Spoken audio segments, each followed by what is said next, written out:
because she just has such an intensity about her that is just so engaging. But you know what we really talked about at first were supplements, and we talked about food, but come right down to it, she's got a lot more going on underneath all of that, like we all. Hey, Empowered Vegan Lifers. Ella here with my co-host Stephanie, and we are re-recording the intro to this very special episode in light of the recent events in this country. It's Wednesday, June 3rd, and yesterday was Blackout Tuesday. And we wanted to take this opportunity to share in hopes that by using our voices and our platform, we can encourage others to do the same. Hey, Stephanie. Hey, Ella. You know, I think I'm not alone in saying this. My heart just weighs 1,000 pounds today, as it did yesterday and the day before that. And I feel like I'm just at a loss for words or even original thought at this point. Yeah. So I've been taking a couple of days to listen and understand and reach out to my Black brothers and sisters and have these hard conversations with my white brothers and sisters. And that's part of why we're re-recording our intro today. Yeah, Stephanie, I totally agree. I'm with you. And I think, I saw this quote from Will Smith, who said, "Things aren't getting worse, they're just getting filmed." And I thought that was so powerful. Do you want to share your thoughts, just kind of on the whole situation? Yeah, it's so it's so difficult to funnel them into a few words, and I really am trying to just listen. But I do feel like I need to say, as a member of the law enforcement community, I just have to put it plainly. We've viewed racism as an impossible problem for far too long. And Chris Rock said something I think that's really, really important. In terms of law enforcement, there should be zero tolerance for bad apples. I get the issues involved. It is a difficult job, no matter how you put it. And I know how hard that job is firsthand, but we have to do better. And we don't just have to do better. We have to change the entire culture of policing and law enforcement in our country.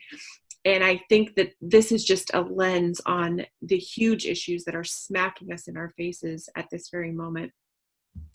I watched a TED Talk, and I really cannot recommend it enough.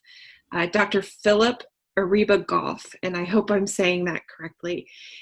He is the founder and director of the Center for Policing Equity. And in his TED Talk, he said something that applies, I think, directly to law enforcement, but is equally illuminating just on a global level. Right now we're dealing with this. And this is a direct quote. He says, "Pain of the heart breaking when it fails to solve a deadly problem. Whew. Breaking from trying to do something that feels simultaneously necessary and impossible. Simultaneously necessary and impossible." And I think that just really cuts to the issue. But he doesn't just leave it there. He points out that our very definition of racism is really part of the problem, because we define racism as a set of values and attitudes when really racism is about behaviors and not feelings. And when we define it based on a set of behaviors, it starts to make this impossible problem solvable, because we can hold people accountable for behaviors.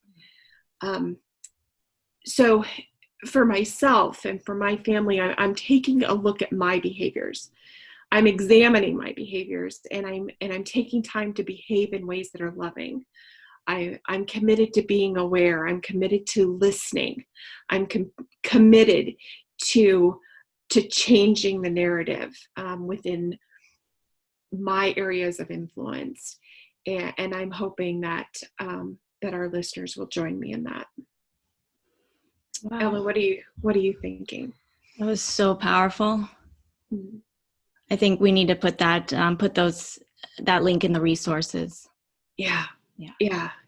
It's an amazing perspective from a man who's been researching this. And one of the things that he also says is that what we measure matters, and we haven't been measuring this very well. Yes. And oh, sorry, I'm still emotional even today. I'm not a crier, and I'm still crying. I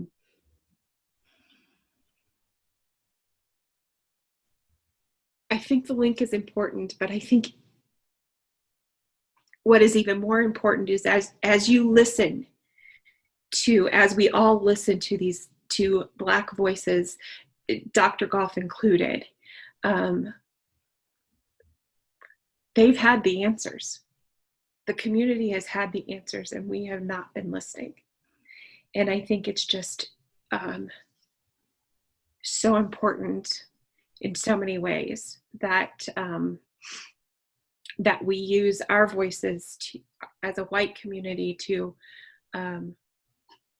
let me back up. I think it is so important that as white people who are inherently privileged, that we amplify these voices of importance so that real change can take place in our country, and real healing can take place between particularly the law enforcement community and the Black community, but just as Americans as a whole.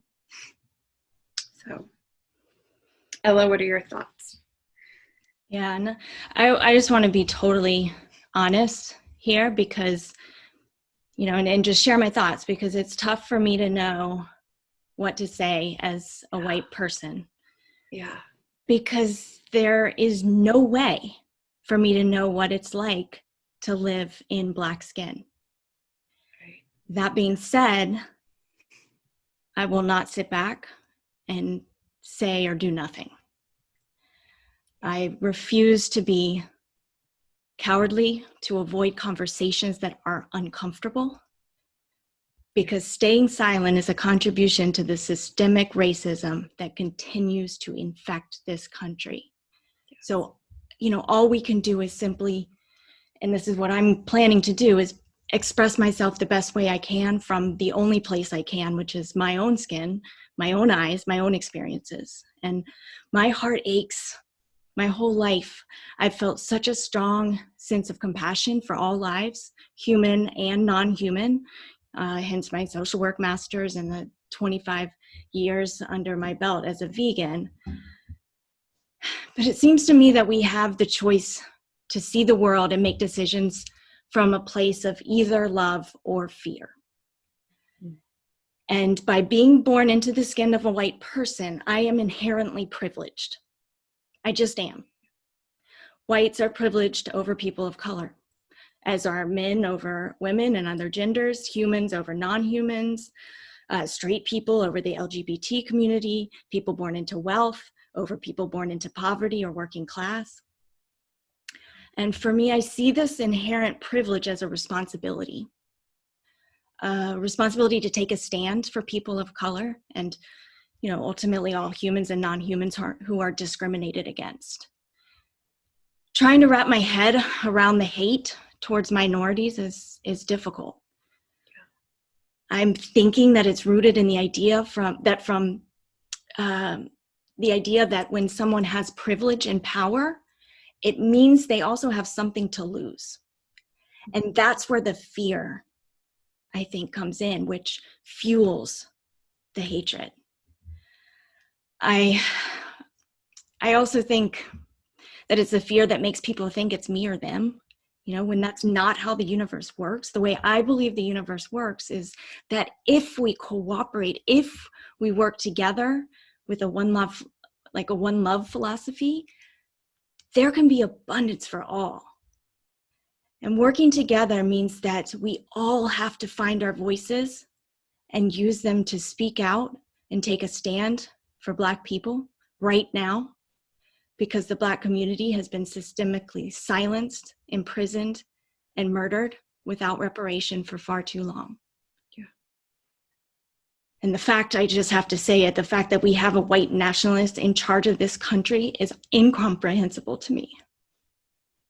How we got to this place, it's really hard. And it means that we have to work that much harder to do whatever has to be done to get justice.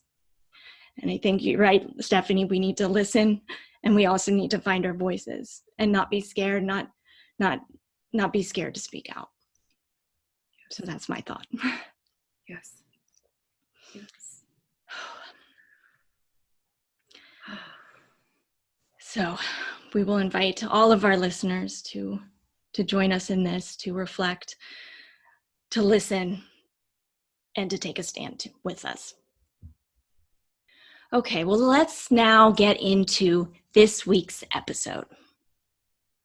So I want to keep this first part a little short today because we do have a really incredible treat for you guys today because we are doing our first ever on the show coaching call episode. So let me explain. And we did explain this in episode 1, but the Vegan Life Coach podcast is somewhat of a variety show, right? And so in addition to episodes where Stephanie and I will just coach you guys, empowered vegan lifers, coach you to coach yourself, which is why this is an empowerment program, empowerment show. We will have interviews, of course, with world-class experts, which we've already had a few, Q&A episodes, and also these awesome episodes where we share real-life coaching sessions with you guys, our listeners. And so this means you could be on the show with us too. And we do have an application form that you can complete on our website as well if you'd like to be coached. It's like a free coaching session. Of course, you will be heard by a lot of people, but it's awesome. And this vulnerability thing is something that we talk about a lot. So I was really impressed by Andrea, who I want you to, if you don't mind, Stephanie, kind of setting us up for this coaching session. Yeah, so Andrea submitted one of these forms to us and kind of outlined some of the things that she was interested in. So we had, very early on, we had a call. Andrea is an entrepreneur. She has her own swimming instruction business that she and her husband have together. Plus, she has been in corporate America too, and is a mom. And has recently had a significant weight loss after going completely whole food and now plant-based. So so we had this fantastic connection when we first talked. I think that you all are just going to fall in love with her because she just has such an intensity about her that is just so engaging. But what we really talked about at first were supplements, and we talked about food, but come right down to it, she's got a lot more going on underneath all of that, like we all do. The food and the supplements and the exercise, all of that's the easy part. So it's all about that mindset work and getting to those core beliefs. And, if you haven't listened to episode 7 and you haven't listened to episode 4, go back and listen to those prior to coming to this, because I think that you'll get so much out of this coaching session vicariously through Andrea after coming through those episodes too. So I really can't wait for everyone to listen to this episode and meet Andrea. She's a fantastic woman. Yes. And I will say also that the purpose of this type of episode really is twofold, right? So it's for you guys to be able to relate to the person being coached, right? So you'll be able to relate to Andrea, I'm sure, in many, many different ways, but also to be able to come in it from the coach's standpoint, by hearing Stephanie and coming from the outside. We don't usually have that opportunity to hear both the coach and the coachee. What's the client, the member, the whatever? What do we want to call them? Client, I guess. Client. We can call client. Yeah, sure. But we don't usually have the opportunity to really be able to see it from both sides, because usually we're one of those people in Yeah. our lives, Yeah. right? Yeah. And I know a lot of our members of our Plant Empowered Coaching Program, which, if you guys don't know, we announced the other week that our Plant Empowered Coaching Program is being replaced by the Vegan Life Coach Academy, which launches on July 1st, and we will have lots more about that coming up, but it's so exciting. I can't even hardly contain myself. Yeah. But with that being said, we are going to also have a lot of people that transition from being coached to becoming coaches, because it's so empowering. Once you get that power, once you see that transformation in yourself, and you start to see in the world in a totally different light, it's one of those things, you don't know what you don't know. You just want to spread this, what you've done, what you've learned, and what you've become to the rest of the world. And we're seeing this time and time again with our clients going through the program. And so we will, that's a whole nother secret. We're not going to talk about that now. So I'll just shut my mouth. So let's get into it. Are we ready? Let's do it. Let's do it. I'm really glad we got to talk today. Yeah, me too. Yeah. Me too. I know. I was kind of excited. I told my husband, I'm like, I'm gonna have a coaching session. He's like, you need it. And I'm like, stop. Oh. Those husbands, they always think we need the coaching, right? Oh, yes, of They course. don't need it. They don't need it at all. Of course. Of course. How funny. Yeah. Well, it was great to talk to you last week, even if it was just briefly. Right. And Yeah. I felt really connected to you and really like we were going to have a really great session Yeah. today. Yeah, absolutely. Yeah. So I know that we talked about a lot of things last week. I took some notes. That's what I'm looking down. Good deal. Good deal.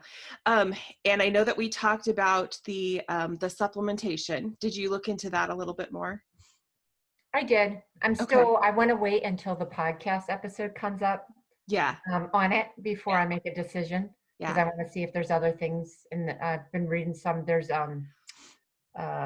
beats.com. I don't know, it's pork versus knives. And they had a thing on supplements too. So I'm in the gathering stage of information. Yeah. So.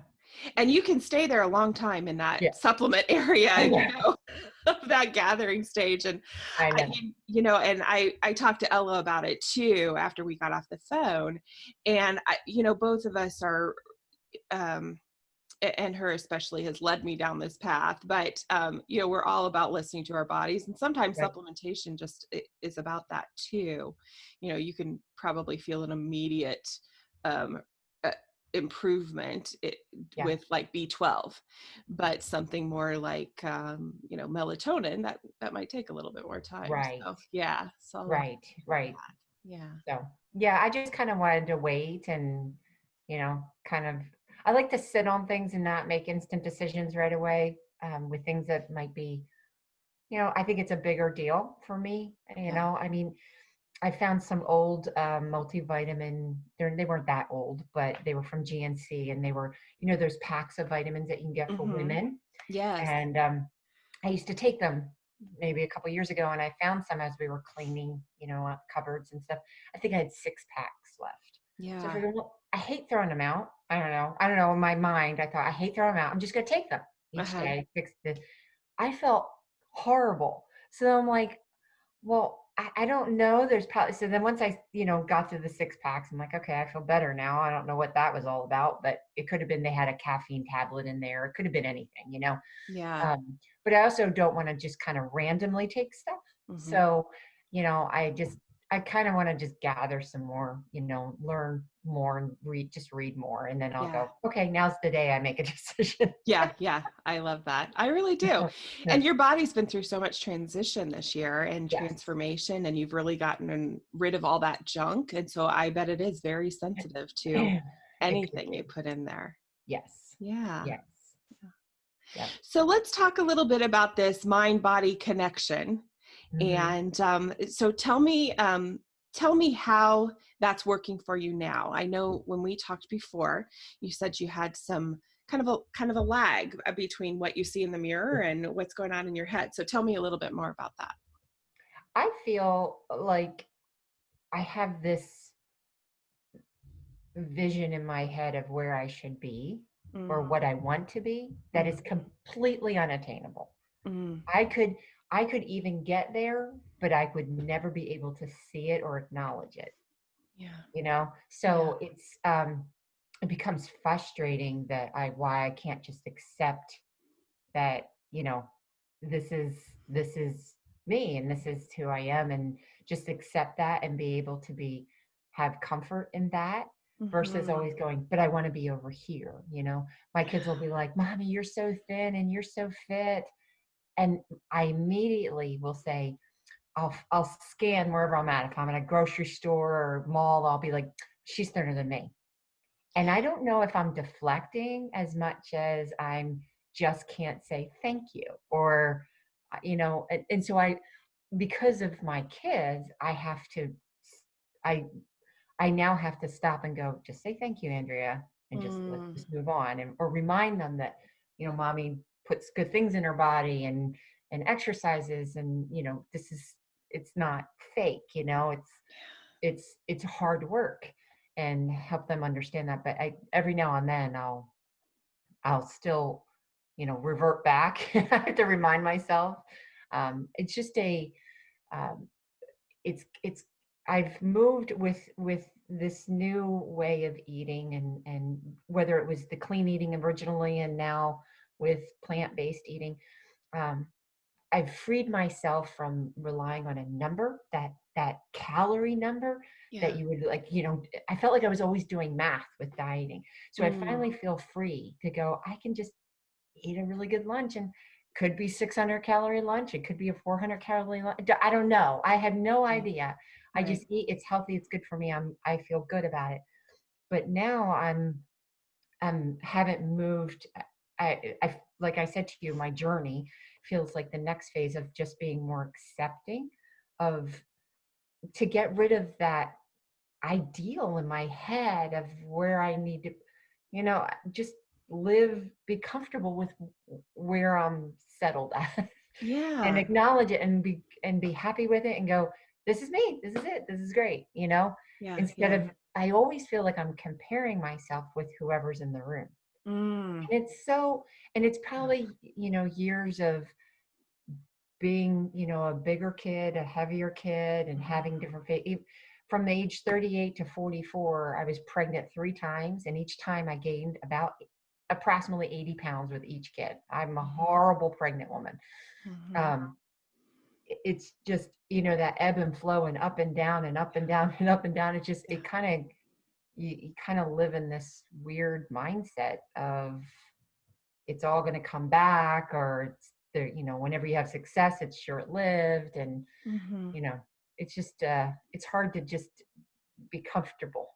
Yeah. So you said something just now about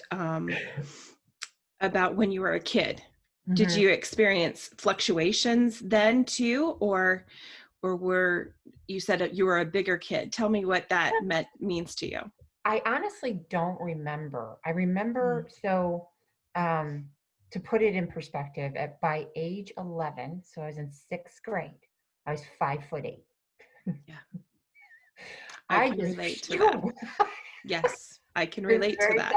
Yeah. So I was bigger than everybody at age 11. I mean, most kids were tiny. I mean, I was like, I looked like an adult. Oh, I lost you.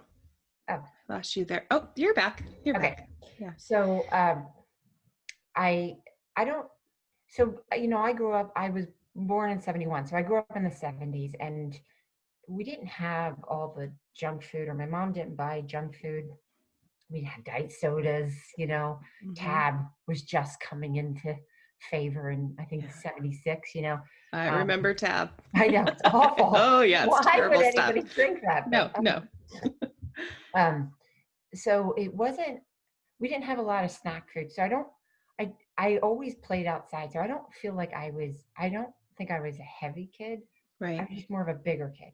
Yeah. But I did have a means of using food to help deal with emotions. So I am an emotional eater, and that has carried through my entire life. So it's more of a comfort thing than anything. And so, I kind of ebbed and flowed through my childhood I was never thin, but variations of big. Some years were bigger than other years, you Yeah. know? Yeah. And then in high school, I gained a lot of weight actually, and just more emotional eating and having no outlet to, take that off or anything. So it just became more of an issue. It wasn't until probably late teens, early 20s where I found exercise, particularly step aerobics. And this one woman, her last name is Smith, found videos and stuff, and I would do those, and I would exercise my way to lose, burning calories. Yeah. So I could eat and then exercise. And Yeah. I figured out that model. If I just keep exercising, I can keep eating. Right. Right. So, Been there. Yes. I get it. I get it. Okay, this works. I can still eat all this stuff. And so it was, but I was never, I always wore it,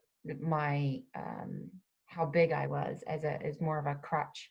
And it was, for me, it was always a differentiation of why I look different than everybody else. And I always felt like everybody saw me differently, which I don't even know if that was just a story in my head that I told myself versus reality, I do know. Yeah. I kind of feel like I put that on me Yeah. versus it actually being truth. So Right.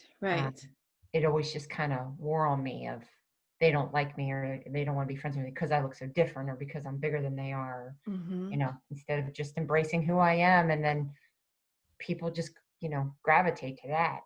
Yeah. So. Yeah. So where are you in your journey with that? Do you still feel like sometimes that's something that you use? It's kind of gone reverse. I think it's, I do, because I think the reverse being I'm seen more as an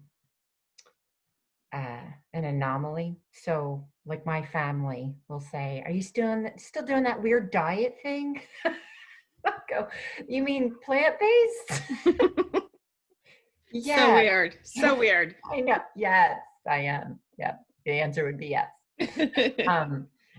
So it's more of a they look at me the opposite because now I'm the fittest and the trimmest and the healthiest. Yeah. And now it's like almost like a complete reverse, Yeah. So it still plays a role. It just plays a different kind of role of differentiation. Yeah. Even I was just talking to a neighbor of mine it's kind of a weird, we're friendly, but not friends necessarily. Their kids, she's got a boy and I got a girl and they're in the same grade, but her little boy, there's tension, weird, so you kind of like niceties, but she made a comment to me of, she was going to the gym in the morning, a couple months ago, and she would see me out walking. I walk every morning. I'm the walker lady of the town. And she would go, not like you, Andrea, you're up every morning walking. I don't know how you do it. Okay. So it's kind of like, I always get the little, like, I'm like still kind of like a weirdo for how I eat or how I, exercise or all that stuff. I feel it makes me feel good. So I'm not doing it because, of any other reason other than I really enjoy it. I like getting out and going for my walk every day. Yeah. So. Yeah. So it sounds to me like, and you've used the word weirdo a couple of times. Do you describe yourself that way? Is that something that you identify with, or do you feel like that's something people see you as? Yes, I do identify myself that way. My joke in my family, it's my joke, not their joke, but they do laugh at it, is that I'm like Marilyn from the Munsters. So I'm just completely different than the rest of my family. So it's it kind of sets me apart, and they just don't understand me. They just know that's Andrea. And they just like the comment of, how's that diet going? It's like, no matter how much I talk to them about it or why I'm, and try to educate them or even share with them, you know, Mm-hmm. it's still just, it's kind of like, it's still seen as something that is an anomaly. Mm. So yeah, I do. Because when you see, so I also don't drink. I gave up alcohol, and I did that a couple years ago. But you go to the local pool here, and all the families are out, and everybody's got a little koozie, you know. Yes.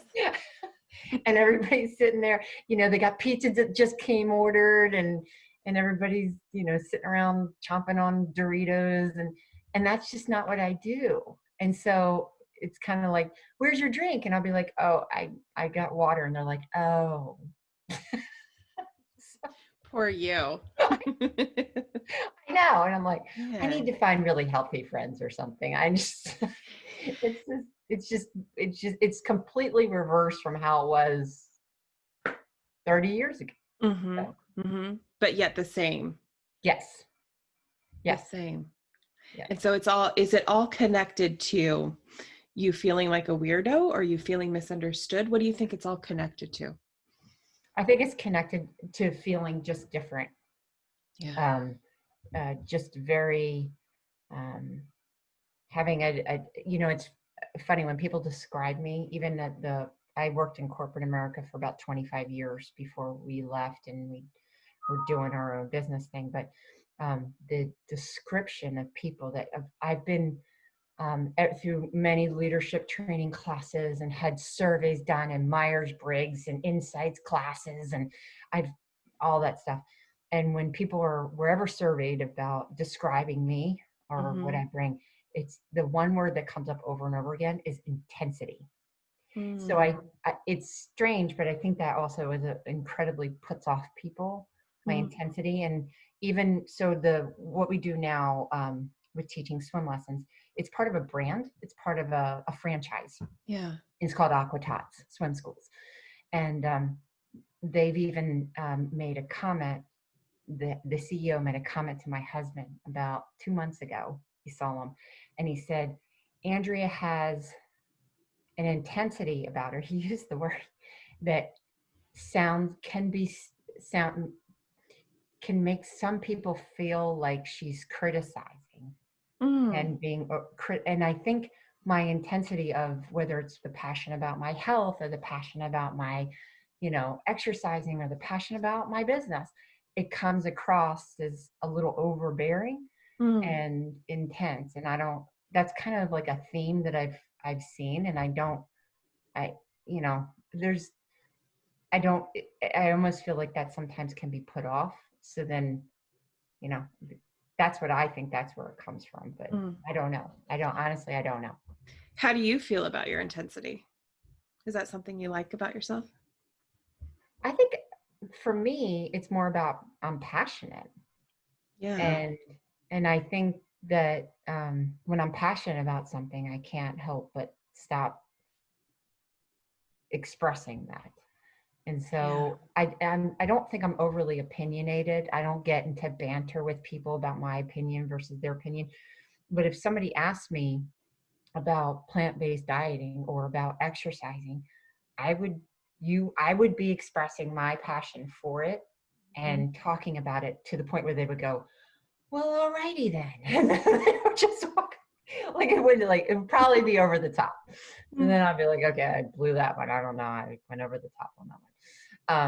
So I think that can maybe, I don't know. I don't know how it all kind of plays in, but it definitely, I don't know.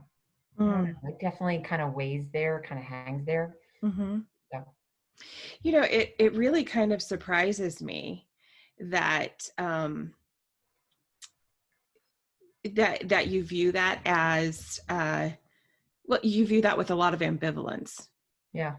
because I have to tell you, your intensity, your passion, I really think that that's a strength, and something Yeah. that you know that I noticed right away about you, and really felt very I mean, I felt like it was something that probably drew people to you.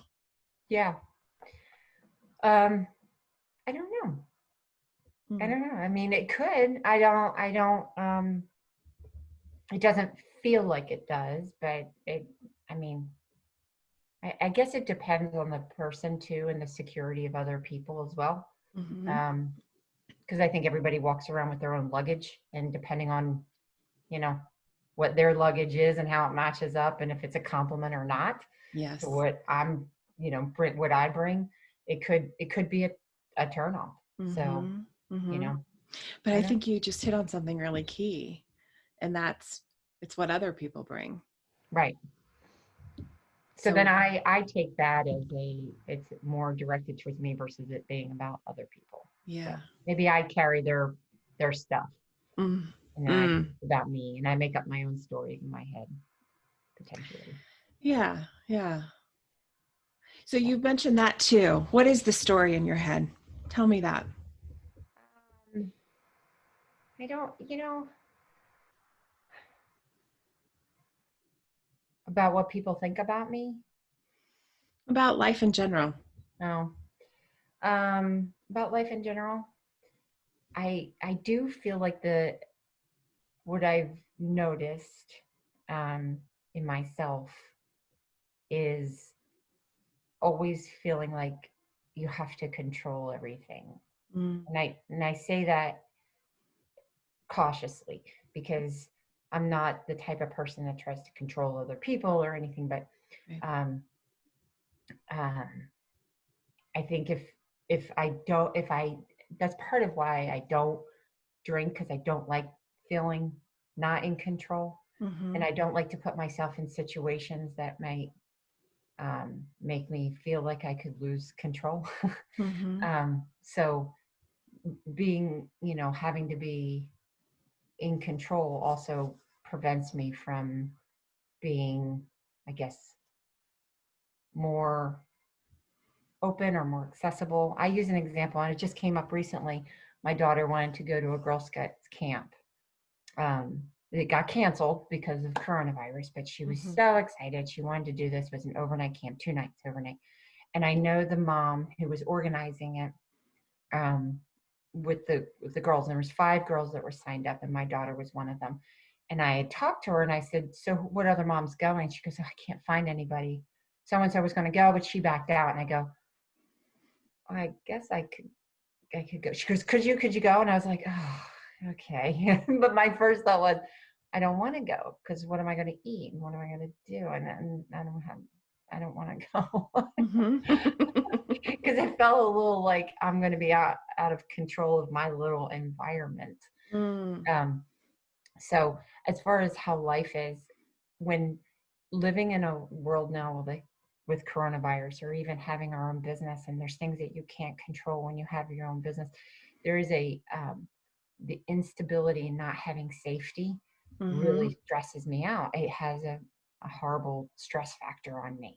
Mhm. So I like predictability. I like stability. And there's nothing less stable than having your own business or having your own business in a coronavirus pandemic. Oh yeah. I Yeah. mean, you know, it is incredibly, I think my view on life is incredibly hard. And part of why you know, I'm so glad that I found what I found with plant-based. And I know I keep coming back to that is because I I feel a sense of control, at least Mhm.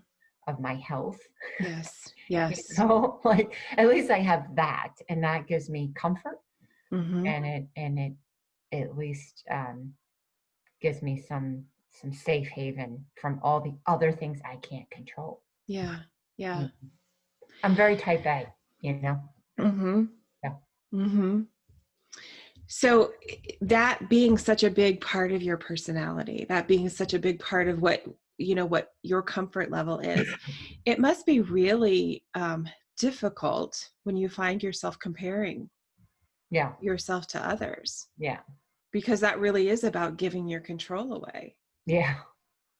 Yeah. And I hate it. I hate it because Mm. I'm like, well, I don't, you know, it's so pointless. It's so, you know, I know inherently we are all different, and everybody has, their own shapes and limitations or whatever. And but yeah, it's so daunting, and I wish, I wish I could just free myself to go, it doesn't matter. Even though I can say the words, my brain still wants it to matter. Yeah. Yeah. You know? Yes. And let me tell you, you can. Yeah. You can free yourself from this. Yeah.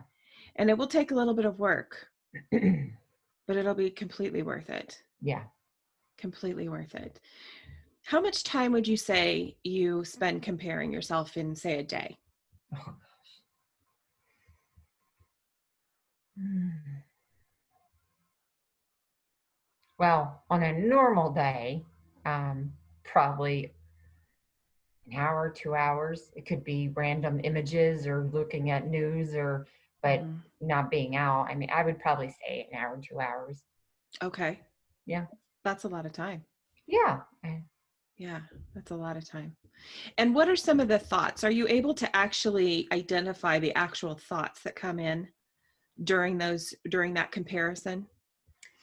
Some of them would be like, I wish I looked like her, or I wish I could get like that, um, or I might tell myself that because I have had to work so hard for how I look, I tell myself that other people probably had it so easy that I don't, I almost make it like they have it easy and I have it so much harder than everybody else. Wow, So, that's interesting. yeah. Tell me about that part.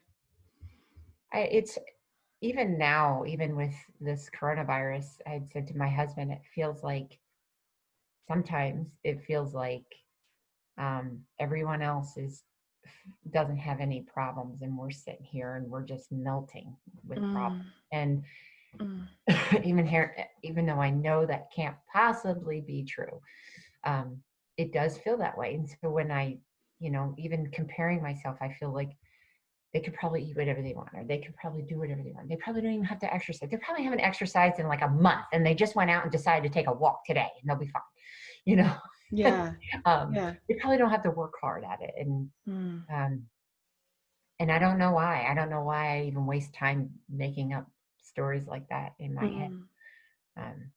But it's almost like a lack of acknowledgement of anybody else's effort that they put in, and making it like I've had to put so much more work in. I don't know why my brain does that. It just starts to make up stories like that. What are the resulting emotions from all of that? Well, usually resentment, jealous, it's just not very healthy. What would you say to somebody who is doing that, who is looking at you and thinking those things? I would say I put a lot of work into this. This wasn't easy. Yeah, I would probably, I wouldn't like that as somebody making that judgment on me that that it came easy or is easy.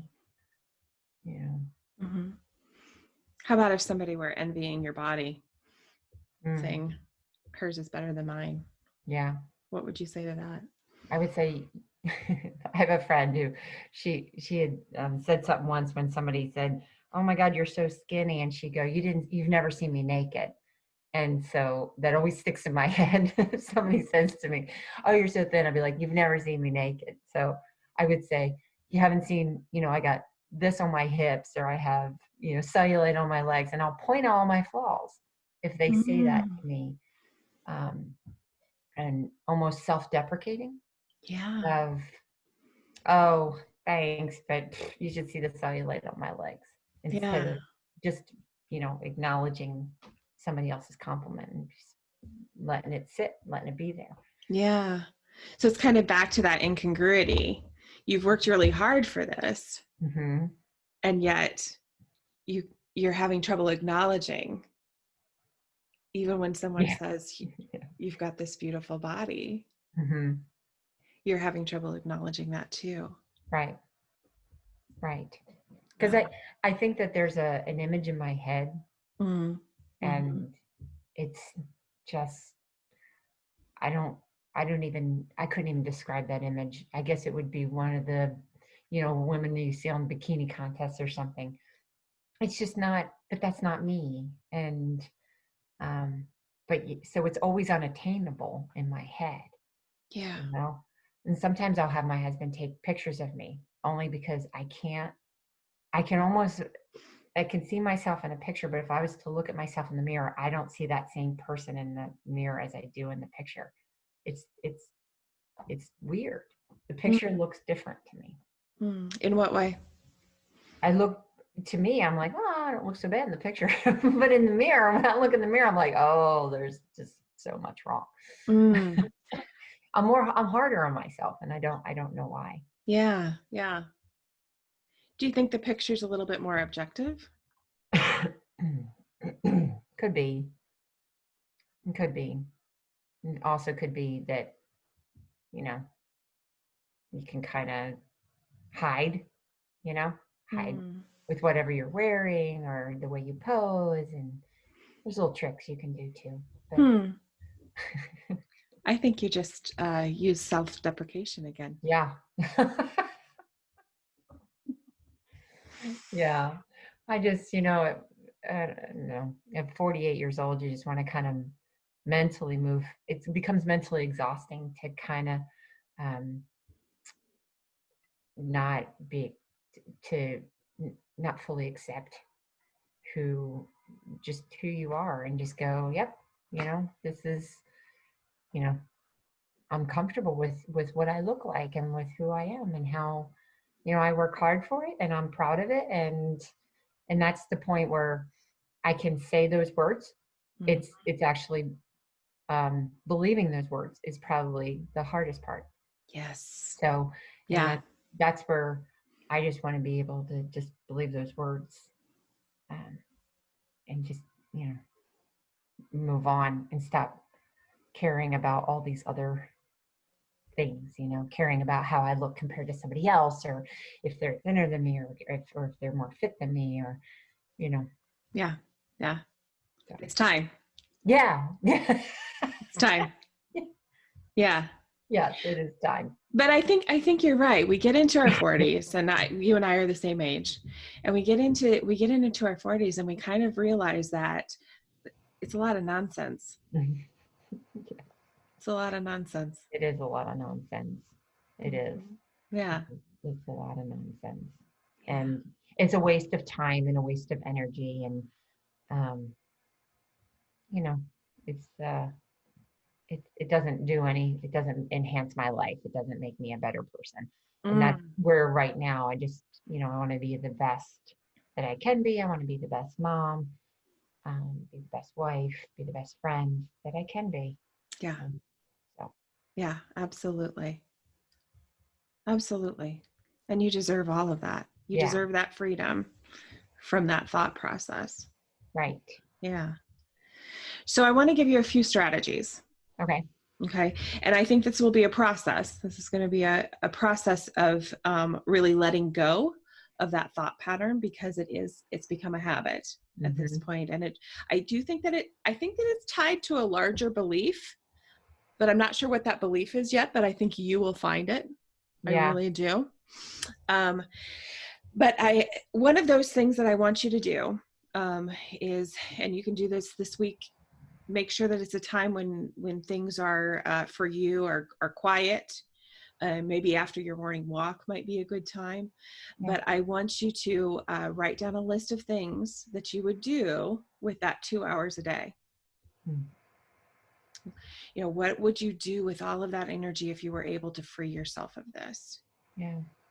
I think seeing that benefit, because you're very intense, and I love that about you. Yeah. That passion is, the world needs that, Andrea. Yeah. The world needs your passion, but we need it all. Right. All of it, even those 2 hours a day. Right. So what would you do with that? And write it down, because it'll be important to write this down. Now, whatever you come up with in that list, I think is going to be very, very important for the next step. Okay. And that is starting to challenge yourself every single time you find yourself comparing yourself. to someone else. It's going to be important to do this every time you're conscious of it. Okay. This is how you're going to gain control of this story again. This is how you're going to change your thought life. And that is not letting this thought pass. So, for example, you see someone in the grocery store and you think her butt looks better than yours. Sounds so silly. Right? I know.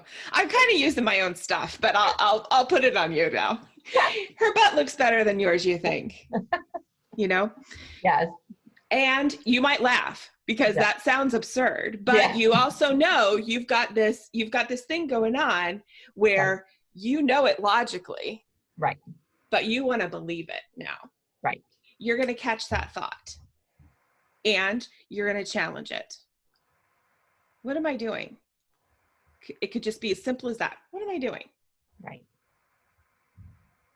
Right. Okay. It could even be simple as stop. Just stop. Yeah. And it will be, like I said, very, very important to do it every single time it comes into your consciousness. So I really want you to think about this, because this is something you said in the beginning, is you have been able to stop yourself in order to communicate it to your girls. Yeah. Now you're going to start treating yourself and your inner life just as you would treat your girls. Yeah. Yeah. Because you deserve this. Yeah. You deserve really enjoying all of the hard work you've put in. Yeah. To the fullest. Right. And it doesn't, I know, it's such a waste to constantly compare and live under this weird shadow that I'm not enough, or I'm not good at wherever I'm at, or because it's constantly, I don't even know, it seems so odd. I think you just hit your core belief that you're fighting against. Yeah. That you're not enough. Right. Yeah. Yeah. And the evidence says otherwise. Yep. I'm just writing these down on my phone. That's what I'm looking down. Sorry. That's okay. I'm not texting, I promise. That's okay. Yeah, write it down. Yeah. I think it's important to write it down. Yeah. Absolutely. Yeah. But yeah, I think that's where it comes from. I think so too. I think so too. And how you are going to start to chip away at that belief, because it isn't serving you. Right. It isn't serving you. And how you're going to start chipping away at that is to challenge this area right now in every single way that you can. Okay. Yeah. Yeah. Okay. So I have one more strategy for you. Okay. And this will all be part of this process. Is I want you to come up with 20 things. Okay. And this will be a process. Mm-hmm. And know that it doesn't have to be done in one setting, because I know you, as a passionate and intense person, will think that it needs to be done in 20 minutes, but it doesn't. Okay. Take 20 days if you want. A list of 20 things that you love about your body, that you just love about your body. Okay. Now, when you're thinking about these 20 things, you can think about the physical things that you see in the mirror, but you might also think about the way you experience your body too, because I think that's really, really important. How do you feel when you walk? How does your body feel when you eat that spinach and banana combination? Again, I'm using myself as an example, but you'll find those words, but how do you feel? How do you experience your body? Right. How do you experience your body when you kiss your husband? Right. How do you experience your body when you hug those kiddos close?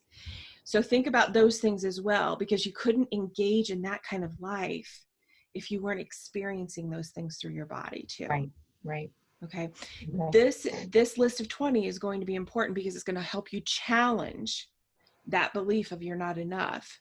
You know, so many of us as women, and I think it's cultural, And I think it's particularly a pit that we've fallen into as women who have grown up in the 70s and the 80s.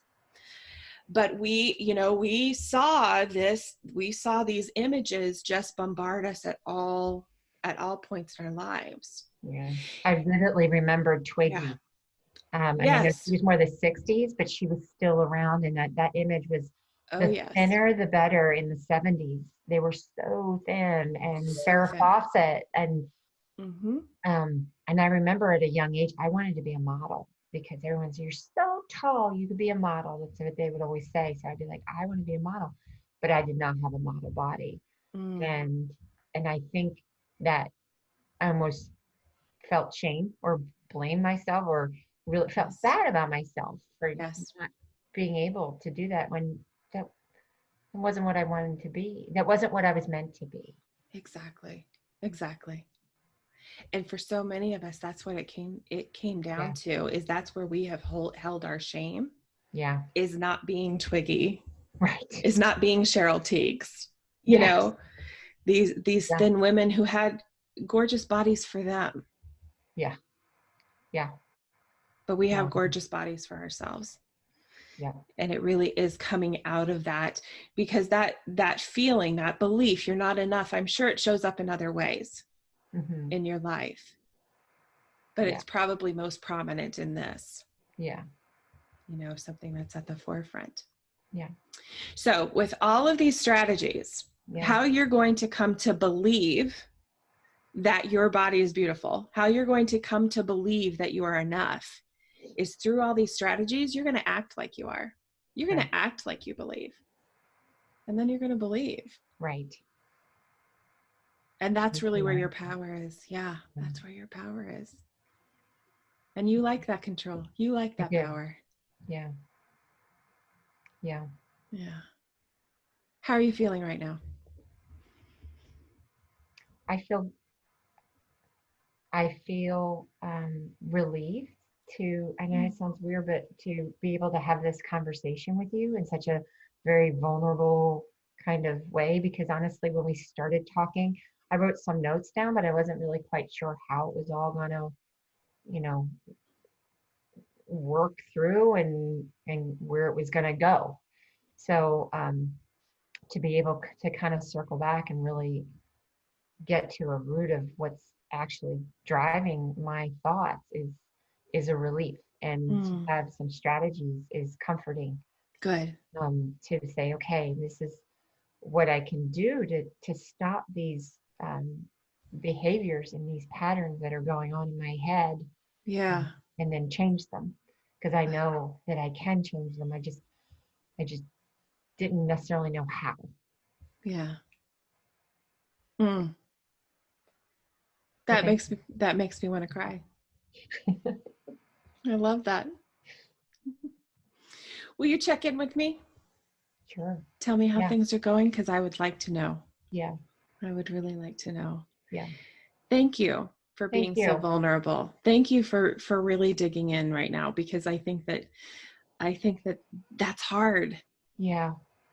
And it took a lot of courage and a lot of bravery and a lot of trust to do that. So thank you.